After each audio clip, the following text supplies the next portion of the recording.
Hello friends, welcome to Devanshka diaries. ఇప్పుడు మీరు వినబోతుంది నువ్వుంటే నా జతగా స్టోరీలోని 181వ భాగం. తర్వాత ఫ్రెష్ అయ్యి టిఫిన్ రూమ్కి తెప్పించుకొని డోర్ క్లోజ్ చేశాక సీక్రెట్ రూమ్ డోర్ ఓపెన్ చేసి లోపలికి వెళ్ళాడు శ్రీధర్.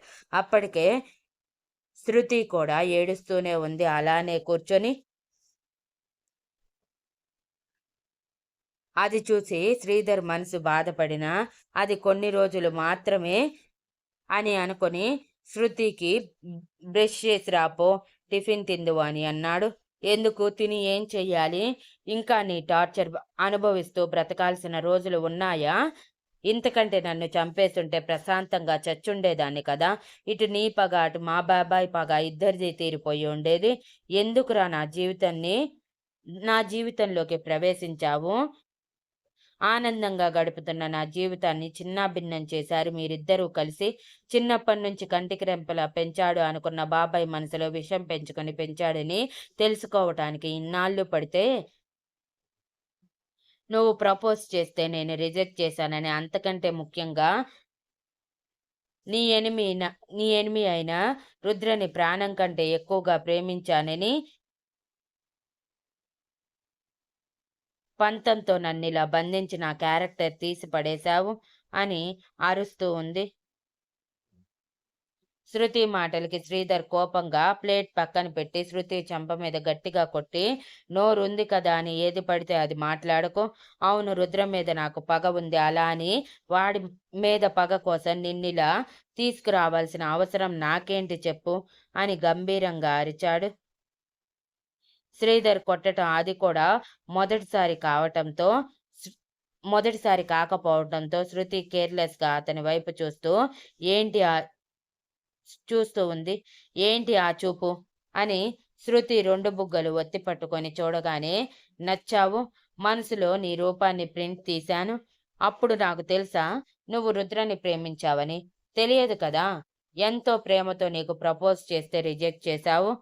అప్పుడు కూడా నేను బాధపడలేదు. కానీ నా ఎనిమి అయిన రుద్ర వెంట పడుతూ వాడే ప్రాణం అంటూ తిరుగుతూ ఉంటే నాకు ఎలా ఉండేదో తెలుసా అని ఎర్రటి కళ్ళతో చెప్తూ శృతిని వదిలేసి అక్కడికక్కడే నిన్ను చంపి నాకు చచ్చిపోవాలనిపించింది. వాడికంటే నేను ఎందులో తక్కువ?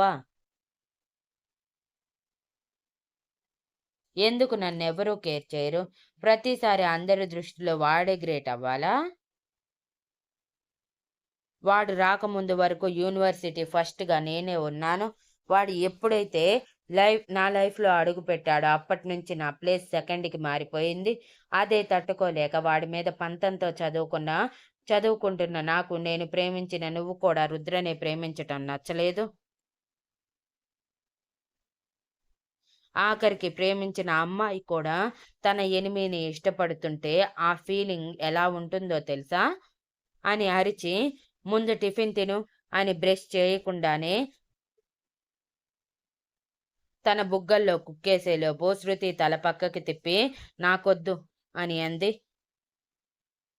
అప్పటికే శృతి చాలా నీరసంగా ఉండటం గమనించిన శ్రీధర్ ఇంకా కోపగించుకుంటే తను తినకుండా ఇలానే నిరాహార దీక్ష చేస్తూ ఎక్కడ కళ్ళు తిరిగి పడిపోతుందోనని చిన్న భయంతో, ఓకే, నువ్వు కోరినట్టే ఇండియా తీసుకువెళ్తున్నాను.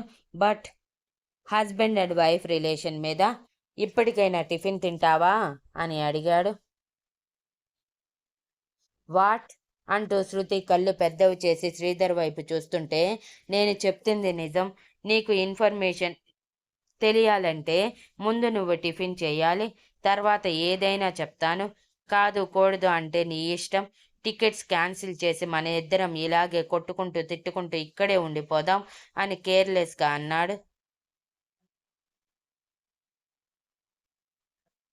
వద్దొద్దు అని శృతి వెంటనే ఆ సీక్రెట్ రూమ్లో ఉన్న వాష్రూమ్లోకి వెళ్ళి ఫ్రెష్ అయ్యి వచ్చి శ్రీధర్ చేతిలో ఉన్న ప్లేట్ తీసుకొని పెద్ద పెద్ద దోస ముక్కలు నోటిలో కుక్కుంటూ తింటుంది. మధ్యలో గొంతు పట్టేసి వెక్కిళ్ళు వస్తుంటే శ్రీధర్ తనని అలా చూసి బాధగా తన తల మీద తడుతూ వాటర్ తాపిస్తూ మనసులో, ఎందుకు నా ప్రేమ నిన్ను రీచ్ కాలేకపోతుంది శృతి? నా ప్రేమలో ఏం లోపం ఉంది? ఎందుకు ప్రతి ఒక్కరూ రుద్రకే అట్రాక్ట్ అవుతున్నారు అని అనుకున్నాడు. శృతి టిఫిన్ చేసేశాక, ఇప్పుడు చెప్పు, నిజంగానే నన్ను ఇండియాలో వదిలేస్తావా అని ఆనందంగా అడిగింది.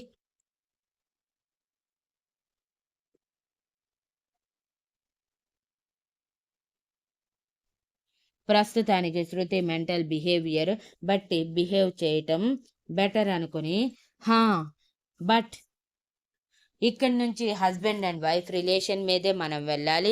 బికాజ్ నీ వీసా క్యాన్సిల్ అయ్యి చాలా రోజులైంది. వెంటనే రావటం అంటే కష్టం. అదే నా వైఫ్గా అయితే ఈజీ అవుతుంది. అలానే టికెట్స్ బుక్ చేశాను అని ఏదో చెప్పి మభ్యపెట్టి బలవంతంగా శృతిని ఒప్పించాడు. శృతికి కూడా ఇండియా వెళ్ళి రుద్రని చేరుకోవటం మాత్రమే ముఖ్యమని మనసులో ఫిక్స్ అయ్యి, ఎలాగైనా ఇండియా వెళ్ళాక శ్రీధర్ సంగతి చూడొచ్చు అనుకుంది.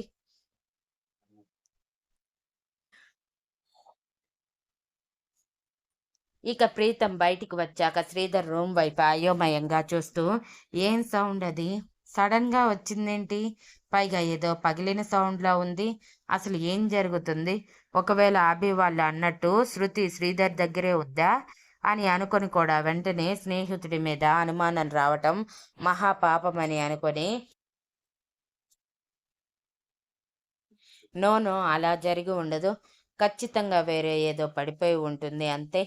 మరి వీడెందుకు ఇంత హడావిడిగా నన్ను బయటికి గెంటేశాడు అని ఆలోచిస్తూనే రూంలోకి వెళ్ళి ఫ్రెష్ అయ్యి, శ్రీధర్ ఎంతసేపటికి బయటికి రాకపోవటంతో శ్రీధర్ అమ్మా నాన్నలతో చెప్పేసి తన ఇంటికి వెళ్ళిపోయాడు.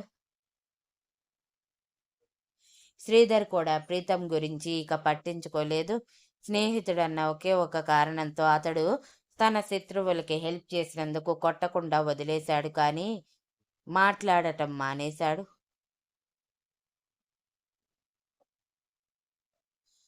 ప్రీతం ఫోన్ చేసినా ఇగ్నోర్ చేస్తూ తన పని తాను చేసుకుంటూ ఉన్నాడు. అలాంటి ప్రీతంకి శ్రీధర్ ఇండియా వెళ్తున్నాడని తెలిసి ఎందుకోసమో అర్థం కాక, ఒకవేళ రుద్ర మీద పగతో ఏమో అనుకుని టెన్షన్గా శ్రీధర్ వెళ్ళే రోజు నైట్ టైం శ్రీధర్ని కలిసి మాట్లాడటానికి బయలుదేరాడు. అదే రోజు నైట్ టైం 10 గంటల సమయంలో శ్రీధర్ ఇండియా ఫ్లైట్ ఎక్కాడు శృతితో. అది కూడా తన అమ్మా నాన్నలతో చెప్పేసి.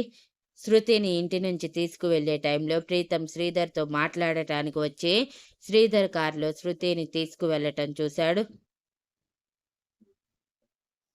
శృతిని శ్రీధర్తో కలిసి చూడగానే షాక్కి గురయ్యి, అంటే రుద్ర చెప్పింది నిజమా? శ్రీధరే శృతిని కిడ్నాప్ చేశాడా? కానీ ఎందుకు? ఆ రోజు శృతి తనని రిజెక్ట్ చేసిందన్న కోపంతోనా? అని ఏదేదో ఆలోచిస్తూ వాళ్ళని ఫాలో అయ్యాడు. ప్రీతం ఎయిర్పోర్ట్కి చేరుకొని శ్రీధర్ని పట్టుకునేలోపు వాళ్ళు ఇనాగ్రేషన్ చేసి లోపలికి వెళ్ళిపోవడంతో ఇక శ్రీధర్ని ఆపే ఛాన్స్ లేదని ఫైనల్ అవకాశంగా శ్రీధర్కి మరోసారి ఫోన్ చేశాడు. బట్ శ్రీధర్ ప్రీతం నెంబర్ చూడటమే ఇగ్నోర్ చేసి ఫోన్ స్విచ్ ఆఫ్ పెట్టేశాడు.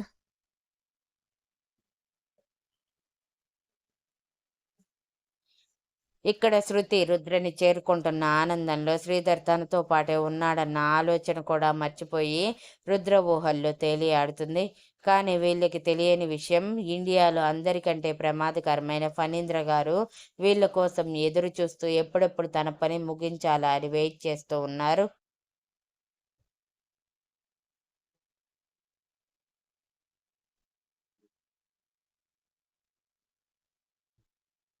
ఇక్కడ ఆబి వాళ్ళు ఉదయం లేచాక కూడా రుద్రకి జరిగిన విషయం చెప్పలేదు. రుద్ర ఫోన్ చేసినా దాన్ని స్కిప్ చేసి వెతుకుతున్నామని మాత్రమే చెప్పారు.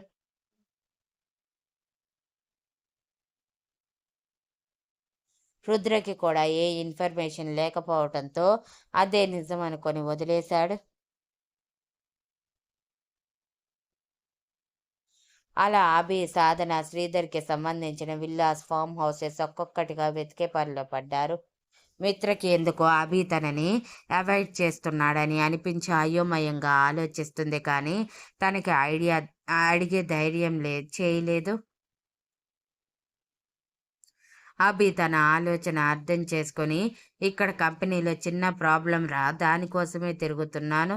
ఒక్క 2 డేస్లో కంప్లీట్ చేసేస్తాను, ప్లీజ్ అర్థం చేసుకో అని అన్నాడు.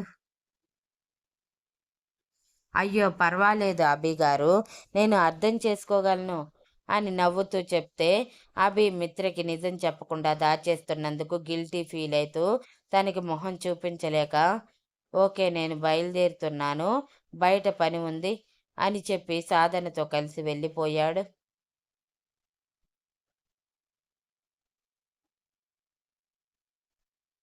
మిత్ర కూడా నిజంగానే వర్క్ ఉందనుకొని అమెరికా ఆల్రెడీ ఒకసారి వచ్చే ఉండటంతో షాపింగ్ చేసుకోవటానికి వెళ్ళిపోయింది, ఖాళీగా ఉండటం ఇష్టం లేక. ప్రీతం శ్రీధర్ ఇండియా ఫ్లైట్లో ఇండియా వెళ్ళిపోయాక టెన్షన్గా ముందుగా రుద్రకి ఫోన్ చేయాలనుకున్నాడు. కానీ రుద్ర ఆవేశం గురించి తెలుసు కాబట్టి తన ఫ్రెండ్కి ఏమైనా హాని తలపడతాడేమో అన్న భయంతో ఆ సాహసం చేయలేక సాధనకి కాల్ చేసి అర్జెంటుగా మీట్ అవ్వాలని చెప్పాడు. ఆ టైంలో సాధన అయోమయంగా ఈ టైంలోనా అని అడిగితే ఇంపార్టెంట్ మ్యాటర్, శృతికి సంబంధించింది, వద్దంటే చెప్పండి రుద్రకే ఫోన్ చేస్తాను అని సీరియస్గా చెప్పాడు.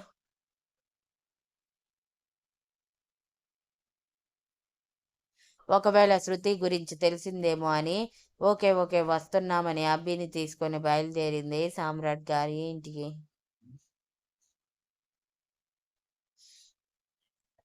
సామ్రాట్ గారికి చెప్పి మిత్ర వెళ్తున్న వైపే అయోమయంగా చూస్తూ ఉంటే నేనే ఆఫీస్లో చిన్న వర్క్ ఉంటే పంపిస్తున్నాను రా, ఏమనుకోకు అని మిత్రకి సర్ది చెప్పారు. అలా ప్రీతంని మీట్ అయ్యాక శ్రీధర్ శృతిని తీసుకుని ఇండియా వెళ్ళిపోయాడని తెలుసుకొని అభి కోపంగా ప్రీతం కాలర్ పట్టుకొని చెప్పామా మీ ఫ్రెండ్ ఉత్తముడు కాదు, నా మరదల్ని ఎన్నాళ్ళ నుంచో టార్చర్ చేస్తున్నాడు అని కిడ్నాప్ చేసి అని అంటే నా ఫ్రెండ్ చాలా అమాయకుడు, అలాంటి వాడు కాదు, అలాంటి పనులు చేయడు అంటూ వాగావు.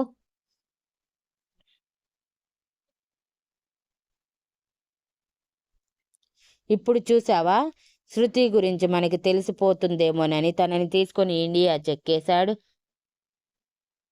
అని ఆవేశంగా అరిచాడు.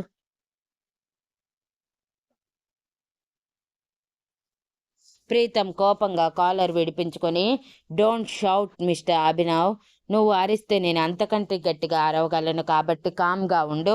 ఈ విషయం ముందుగా రుద్రకి చెప్పాలనుకున్నాను కానీ తనకి కోపం ఎక్కువ, ఆ కోపంలో నా ఫ్రెండ్ ఏమైనా చేస్తాడేమోనని భయపడ్డాను, అందుకే చెప్పలేదు అని సాధన వైపు చూసేసరికి అప్పటికే సాధన టెన్షన్లో ఏం చేయాలో అర్థం కాక అప్పటికప్పుడు రుద్రకి ఫోన్ చేసింది. రుద్ర ఫోన్ లిఫ్ట్ చేయటమే ప్రీతం చెప్పిన మాటలన్నీ విన్నాడు. అభి సాధన చేతుల్లో ఫోన్ చూసి ఏం చేశావని అరిచేలోపు ఏం జరుగుతుంది అక్కడ సాధన అని గంభీరంగా అడిగాడు రుద్ర. బావా అది అంటూ సాధన భయంగానే జరిగింది మొత్తం చెప్పగానే అసలు అలా ఎలా జరిగింది, వాళ్ళకి తెలియకుండా శృతి ఎక్కడ ఉందో అని మాత్రమే కనుక్కోమన్నా కానీ మీరు తనని వెతుకుతున్నట్టు వాళ్ళకి తెలిసేలా చేయమని చెప్పలేదు కదా, ఇంత ఇర్రెస్పాన్సిబుల్గా ఎలా ఉన్నారు? ఇప్పుడు శృతితో పాటు నా స్వీటీ కూడా ప్రమాదంలో ఉంది. ఇండియా వస్తున్నారంటే ఖచ్చితంగా ఏదో ప్లాన్ చేశారు. మీరు కూడా ఇక త్వరగా ఇండియాకి వచ్చేయండి, ప్రీతంని కూడా తీసుకురండి అని చెప్పి కోపంగా ఫోన్ కట్ చేసి అసలు ఇలా ఎలా జరిగింది అని బాల్కనీలో నిలబడి ఆలోచిస్తూ రూమ్లోకి చూసిన రుద్రకి ప్రశాంతంగా నిద్రపోతున్న శక్తి కనిపించి మనసులో చిన్న అలజడి మొదలై నెవర్, స్వీటీని ఎప్పటికీ నా నుంచి దూరం కానివ్వను అని మనసులోనే అనుకున్నాడు. అవి ఇంటికి వచ్చాక మిత్ర మేల్కొనే ఉండటం చూసి ఏంట్రా ఇంకా పడుకోలేదా అని బలవంతంగా నవ్వుతూ అడిగాడు. మిత్ర సూటిగా అభి కళ్ళల్లోకి చూస్తూ మీరు నా దగ్గర ఏం దాస్తున్నారు అభి గారు, నేను తెలుసుకోకూడదా, లేకపోతే తెలుసుకునే అర్హత నాకు లేదని మీరు అనుకుంటున్నారా? మీరు ఒక్కరు ఎందుకు స్ట్రగుల్ అవుతున్నారు? అమెరికా వచ్చిన దగ్గర నుంచి చూస్తున్నాను, దేనికోసమో చాలా టెన్షన్ పడుతున్నారు. ఎప్పుడు పడితే అప్పుడు బయటికి వెళ్తున్నారు? ఇంతవరకు వర్క్ అని అనుకున్నాను కానీ ఈరోజు కూడా మీ కళ్ళల్లో భయం కనిపించింది నాకు. వర్క్ కోసం మీరు భయపడే రకం కాదు. నిజం చెప్పండి అని అడగటంతో మిత్రకి నిజం చెప్పడమే మేలు అనిపించి జరిగిందంతా చెప్పి, మా మావయ్య ఇలాంటి పని చేస్తాడని ఊహించలేదురా అని తన చేతులు పట్టుకొని బాధగా అన్నాడు. మిత్ర భయంగా, మరి ఇప్పుడు శృతి పరిస్థితి అని అడిగింది. అందుకే రేపే మనం ఇండియా వెళ్ళిపోతున్నాం మిత్ర. లగేజ్ సర్దేసి. సారీ మన హనీమూన్ ట్రిప్ని కొలాప్స్ చేసినందుకు అని గిల్టీగా తలదించుకొని అన్నాడు. మిత్ర అభి తల పైకి లేపి, ముందు మనకి శృతి శక్తి ముఖ్యం. మీ ఫణీంద్ర మావయ్య వాళ్ళిద్దరినీ ఏదైనా చేస్తాడేమోనని ఇక్కడే ఉండి భయపడే కంటే అక్కడ ఉండి వాళ్ళని రక్షించుకోవటం మేలు కదా. ముందు టికెట్స్ బుక్ చేయండి అని అంది. ఆల్రెడీ అందరికీ బుక్ చేశా, ఇక మనం వెళ్ళటమే ఆలస్యం అని చెప్పటంతో మిత్ర కూడా తన లగేజ్ సర్దేసింది. అలా తర్వాత రోజు నైట్ ఫ్యామిలీ మొత్తం ప్రీతంతో కలిసి ఇండియాకి బయలుదేరి తర్వాత రోజు ఉదయానికి ల్యాండ్ అయ్యారు. అందరూ ఇండియాలో ల్యాండ్ అయ్యి ఫ్రెష్ అవ్వగానే రుద్రని కలవాలని చెప్పటంతో సామ్రాట్ గారు తప్ప మిగిలిన వాళ్ళందరూ మీట్ అయ్యారు.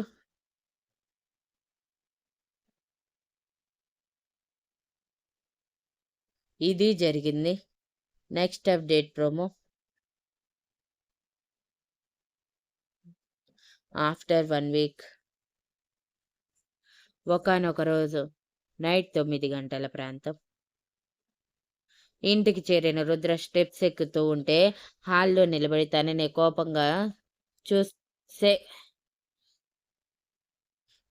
కోపంగా చూస్తున్న శక్తి, ఆగండి రుద్ర గారు అని గట్టిగా అరిచింది. Thank you for listening and please like, share, comment and subscribe.